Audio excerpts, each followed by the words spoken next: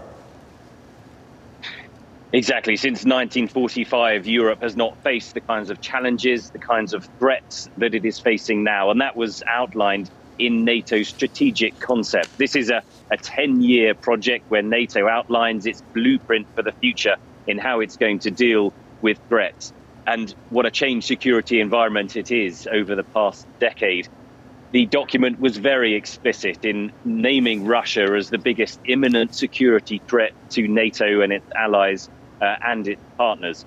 And so that additional support from the United States is vital, because despite this being an alliance of 30 members, soon to be 32 when Sweden and Finland are expected to join very soon, of course the United States still contributes by far the bulk of the force and the numeracy, the number of forces behind the NATO alliance. And so it is a vital contribution to NATO, but also particularly when NATO is expanding its horizons, really. That strategic concept also named China as a challenge to NATO's security, to its values and to its interests. There are countries also who are looking south to challenges from the Sahel, to militant Islamist groups there that could challenge NATO territory as well. So it's vital that this level of NATO unity is maintained in what it describes as a dangerous and changing world.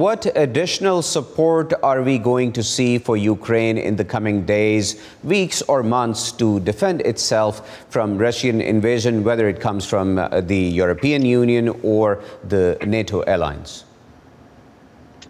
Well, that's the question, of course, that Ukraine wants answered, and a question that President Zelensky explicitly asked Wednesday when he addressed NATO leaders here in Madrid. NATO itself, as an alliance, is not providing the kind of weapons, heavy weapons that Ukraine wants, the kind of weapons that have slowly been arriving from Western partners, although NATO has been helping with the logistics of delivering it to Ukraine. It is the individual member states, particularly the United States, Britain, and to some extent some other countries, including Poland and France and Germany, that are sending the heavy weapons to Ukraine that it needs. At the moment, that is heavy artillery systems, multiple launch rocket systems. There's only a handful that are arriving in Ukraine, but Western military planners say those types of weapons could really change the game on the ground in the eastern part of Ukraine and could be vital to turning the tide of the war. Right. Well, thank you so much, Henry, for being with us today and telling our audience about this very important NATO meeting in Spain. اور اپنے دیکھنے والوں کو بتا دیں کہ Henry ریجول ہمیں بتا رہے تھے کہ نیٹو کی طرف سے کوئی ایسی امداد نہیں دی جا رہی یوکرین کو جس کو ہم ایک سگنیفیکنٹ مدد کہہ سکتے ہیں، جبکہ نیٹو ممالک انڈیویژولی ایسی مدد دے رہے ہیں جس میں جرمنی، فرانس اور امریکہ بھی شامل ہیں۔ اور اب آگے بڑھتے ہیں ایک اور صحافی کے المیہ کی طرف، جو کہ ایک امریکی صحافی ہیں۔ آسٹن ٹائس پچھلے 10 سال سے شام میں لاپتہ ہیں۔ امریکی ریاست ٹیکساس سے تعلق رکھنے والے ان کے خاندان اور امریکی حکام کا خیال ہے کہ آسٹن شام میں زیر حراست ہیں۔ ان کی والدہ گزشتہ ایک عشرے سے اس کوشش میں ہیں کہ ان کے بیٹے کو بھلایا نہ جائے۔ تفصیلات اس رپورٹ میں۔ پچھلے 10 سالوں سے ہر لمحہ ایک ہی سوچ ڈیبرا ٹائس کے ذہن پر چھائی رہتی ہے، ان کا بیٹا آسٹن۔ ایوارڈ یافتہ فری لانس صحافی اور سابق امریکی میرین اگست سن 2012 میں ملک شام میں لاپتہ ہو گیا تھا۔ ان کے گھر والوں اور امریکی حکام کا خیال ہے کہ آسٹن شام میں زیر حراست ہیں۔ شامی حکومت نے کبھی کھلے عام اس بات کو تسلیم نہیں کیا کہ ایسا ہے۔ ریاست ٹیکساس کے شہر ہیوسٹن سے تعلق رکھنے والے اس خاندان کے لیے اب امریکی دارالحکومت واشنگٹن ڈی سی ایک مانوس جگہ بن چکی ہے۔ آسٹن ٹائس کی ماں پچھلے 3 صدارتی ادوار میں اپنے بیٹے کی گھر واپسی کے لیے کوششیں کر چکی ہیں۔ ہر الیکشن ہنگامہ خیز ہوتا ہے اور چیزیں بدل جاتی ہیں، اور ہمیں نئے لوگوں سے ملنا پڑتا ہے۔ ہمیں یہ معلوم کرنا ہوتا ہے کہ ان کا نقطہ نظر کیا ہے۔ واشنگٹن میں نیشنل پریس کلب کا کہنا ہے کہ آسٹن واحد امریکی صحافی ہیں جو اپنے صحافتی کام کی وجہ سے بیرون ملک حراست میں ہیں۔ پریس کلب کے ڈائریکٹر بل میک کیرن کا کہنا ہے کہ جب کوئی حکومت کسی غیر ملکی رپورٹر کو قید کرتی ہے تو اس کا ایک ہی مقصد ہوتا ہے، خاموشی۔ صحافیوں کو یرغمال بنانے والی بہت سی حکومتیں یہ چاہتی ہیں کہ ان کے بارے میں کوئی بحث نہ ہو، کوئی قدم نہ اٹھایا جائے۔ وہ چاہتے ہیں کہ عوام اس حقیقت کو بھول جائیں کہ انہوں نے اس شخص کو پکڑا ہوا ہے، کیونکہ وہ کسی مقصد سے یہ کر رہی ہیں۔ National press club ties family کی مدد کر رہا ہے۔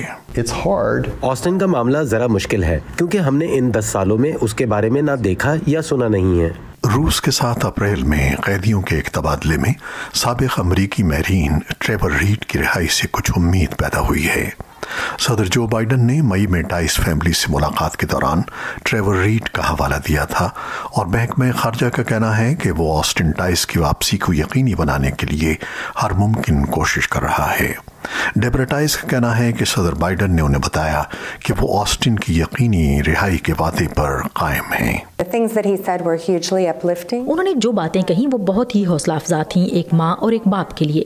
اس دوران ڈیبرا ٹائس اپنے بیٹے کے بارے میں پر امید ہیں اور اس کے مستقبل کے بارے میں سوچتی ہیں۔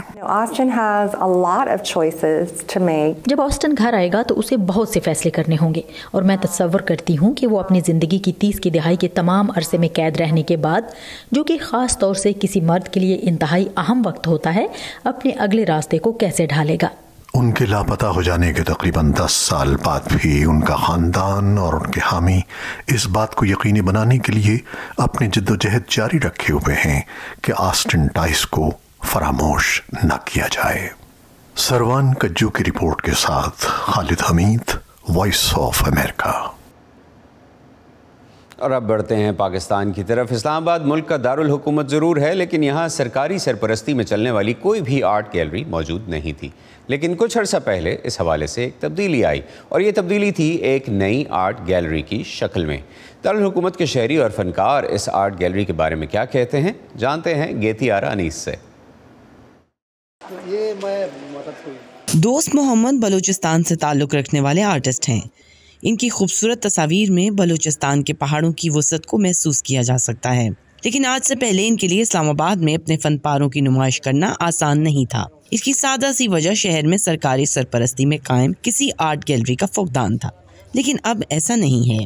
یہ جو ایگزیبیشن ہے آرٹسکیپ نام سے، تو اس میں پوری جو ایک سیناریو ہے، اس میں وہ جو ایک ایٹماسفیئر ہے، ایک تنہائی ہے، کوئی ایک کرب ہے، تو وہ تمام چیزیں کوئی تھرو اسٹرکچرل جو فارم ہے اور پلس اور اس میں جو کوئی لائٹ کی جو ڈسپلے ہے اس چیز کا، اور پھر خاص کر یہ جو کام ہے میں نے سارا لیئرز بھی کیے ہوئے ہیں۔ گیلری میں ابتدائی طور پر امجد شاہین کی بنائی ہوئی پینٹنگز بھی رکھی گئی تھیں۔ امجد خیبر پختونخوا سے تعلق رکھنے والے ایسے آرٹسٹ ہیں جو پیشے کے لحاظ سے سرکاری ملازم تھے، لیکن وہ جبری طور پر لاپتہ افراد میں سے ایک ہیں۔ ان کے بیٹے بتاتے ہیں کہ ان کے والد کا پیغام اپنے فن کے ذریعے صرف امن پھیلانا تھا۔ میں خود تو آرٹسٹ نہیں ہوں، لیکن جو پینٹنگز اور فوٹوگرافی میرے والد صاحب نے کی ہے تو اس سے یہ ظاہر ہوتا ہے کہ وہ زندگی سے پیار کرنے والے انسان تھے، اور اپنے پینٹنگز کے ذریعے سے انہوں نے جو فطرت اور نیچر کی خوبصورتی ہے اس کے بارے میں اور جو امن ہے اس کا ایک پیغام دیا ہے اس میں۔ گیلری کے چیف کیوریٹر جمال شاہ کا کہنا ہے کہ گیلری کا قیام اسی لیے عمل میں لایا گیا تاکہ ملک کے مختلف حصوں سے تعلق رکھنے والے فنکاروں کو اپنے آرٹ کے ذریعے لوگوں تک پہنچنے کا موقع ملے اور شہریوں کو کلچر کا ایک نیا پلیٹ فارم فراہم کیا جا سکے۔ ہم چاہتے ہیں کہ یہ جگہ جو ہے اسلام آباد آرٹ گیلری، جس میں اور بہت ساری جگہ بھی ہیں اس کے اندر، یہ کلچرل ہب بن جائے۔ اسلام آباد ایک ڈپلومیٹک شہر ہے، کلچرلی اتنا رچ نہیں ہے، لیکن کلچر کی یہاں بڑی ضرورت ہے، تو ہم چاہتے ہیں کہ یہاں ایگزیبیشنز بھی ہوں، پوئٹری ریسائٹل ہو، بک لانچز ہوں، ٹاکس ہوں، میوزک کانسرٹس ہوں، تھیٹر ہو، سینما وغیرہ، فلم اسکریننگز ہوں، تاکہ لوگ جو ہیں وہاں یہاں آ کے انجوائے کریں، اور کوشش ہماری یہ ہے کہ اس جگہ کو ہم بہت انکلوسیو بنائیں۔ شہر کے مرکز میں واقع F9 پارک کے بیچ میں ہونے کی وجہ سے بہت سے لوگ ٹہلتے ہوئے یہاں آ نکلتے ہیں، جن کے لیے یہ نئی گیلری خوشگوار حیرت کا سبب بھی بن رہی ہے۔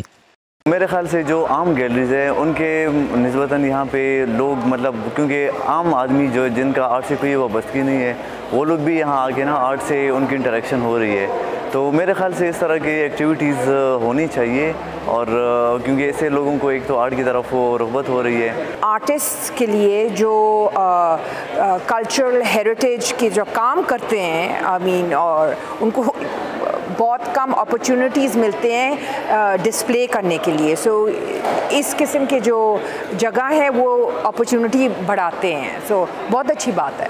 گیلری کو معروف ماہر تعمیرات نیر علی دادا نے ڈیزائن کیا تھا، لیکن اسے شروع میں گیلری کے طور پر استعمال نہیں کیا جاتا تھا، بلکہ ایک ریسٹورنٹ تھا جو لمبے عرصے سے بند پڑا تھا۔ کیپٹل ڈیولپمنٹ اتھارٹی نے اسے گیلری میں بدلنے کا فیصلہ کیا۔ جہاں کسی زمانے میں ایک ریسٹورنٹ ہوا کرتا تھا، وہاں اب یہ خوبصورت گیلری ہے جہاں پر آنے والے مختلف فن پاروں سے لطف اندوز ہوتے ہیں۔